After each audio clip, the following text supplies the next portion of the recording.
be done about this? I mean, it's been proven that it does have medical value, therefore it should not be classified. Along with Earl Blumenauer and Jeff Merkley, I've really been the leader in the effort in the Senate in terms of trying to change the rules with respect to marijuana. And here is essentially how it all evolves. If a state votes, as we have, to legalize something that has historically been left to the states, the federal government shouldn't set up a bunch of barriers to making it possible to carry out the will of voters.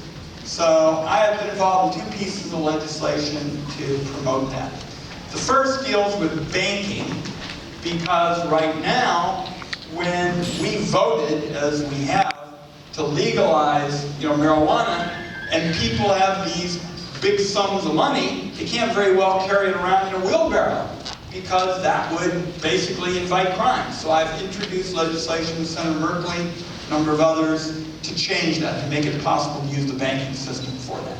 With Congressman Blumenauer, because I mentioned I'm on the tax committee in the Senate, he's on the one in the House, we offered legislation that basically said, since our businesses are legal by will of the voter, let's at least say that the tax law should apply just like they do to anything else. So, for example, when a Southern Oregon business gets a tax break for hiring a veteran here in Southern Oregon, we would say if one of the marijuana businesses hires a veteran, they get the same tax break.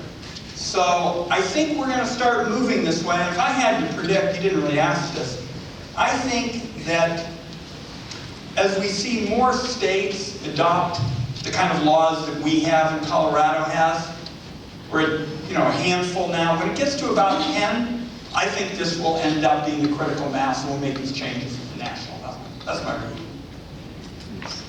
Thank you.